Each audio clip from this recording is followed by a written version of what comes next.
মায়ের আদেশে আল্লাহ রাসূল সাল্লাল্লাহু আলাইহি ওয়াসাল্লাম বলেছেন, কুল্লু মাউলিদিন ইউলাদু আলাল ফিতরা, প্রত্যেক বাচ্চা ইসলামী সিস্টেমের উপরে জন্ম লাভ করেন। ফাইন্না আবাহু ইউহাব্বিদানিহি ওয়া ইউমাজ্জিসানিহি ওয়া ইউমাশশিরানিহি, প্রত্যেক বাচ্চা ইসলামী ফিতরাতের উপর জন্ম লাভ করেন, কিন্তু তার বাবা মায়ের আদর্শে আদর্শিত হয়ে সেই বাচ্চা ইহুদি হয়ে যায়, সেই বাচ্চা খ্রিস্টান হয়ে যায়, সেই বাচ্চা অগ্নি পূজক হয়ে যায়। কেন জানেন? একজন বাচ্চা ইসলামী ডিসিপ্লিনের উপরে, ইসলামী নিয়মাবলীর উপরে জন্ম লাভ করেন, কিন্তু বাচ্চাটা পরে খারাপ হয়ে যায়। কেন? তার বাবা মাকে যখন দেখে। আপনি দেখবেন চেষ্টা করে, ডাক্তারের ছেলেকে ডাক্তার করার চেষ্টা করে, মাস্টারের ছেলে মাস্টার হয়, আলেমের ছেলে আলেম হওয়ার চেষ্টা হয়। কেন?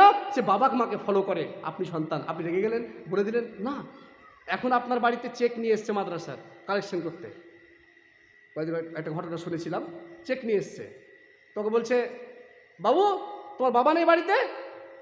বলছে দেখছি, দাঁড়ান। ভিতরে গিয়ে দেখছে তোমার আব্বা শুয়ে আছে। আব্বু চেক নিয়ে এসছে একটু আপনার কাছে কালেকশনের জন্য, চেক নিয়ে এসেছিল। তো ওর বাবা ছেলেকে শিখিয়ে দিচ্ছে, বলে দাও যে আমার আব্বু বাড়িতে নেই। মানে মিথ্যা বলতে শিখাচ্ছে।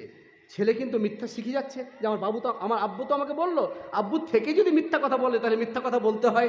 আপনি দ্বিতীয় নম্বরটা দেখেন, বাচ্চা ছেলে, ওরা মিথ্যা বলতে জানে না। কচি ছেলে, ফুলের মতো ছেলে, ও তখন এসে ওই কালেকশনের চেকওয়ালাটাকে বলছে, মানে মৌলভী সাহেবকে বলছে, কালেক্টরকে, আব্বু বলল আব্বু বাড়িতে নেই। কি বলছে? আব্বু বলল আব্বু বাড়িতে নেই। তো কালেকশনে যিনি চেক দিয়ে গেছেন উনি বলে, আরে তোমার আব্বু বললো আব্বু বাড়িতে নেই মানে? বলছে আব্বু বললো তো আব্বু বাড়িতে নেই। ছোট বাচ্চা। কারণ হচ্ছে আপনি আজকে তাকে মিথ্যা শিখিয়ে 500 টাকা কালেকশন নিতে একটা মাদ্রাসা আপনি বেঁচে গেলেন। 20 বছর পরে যখন ওর বিয়ে হবে, বিয়ে হওয়ার পরে ফলের ঠোঙাটা যখন স্ত্রীকে দেবে, আর আপনি বলবেন যে ওটা কী ছিল, তখন ও বলবে এটা বাড়ির অন্য কিছু বাজার ছিল, এটা ফলের ঠোঙা ছিল না। কেন? ওই যে মিথ্যার ট্রেনিংটা আপনি দিয়েছেন। ভালো করে কথাটা বুঝুন, মিথ্যার প্রশিক্ষণটা আপনি দিয়েছেন তাকে।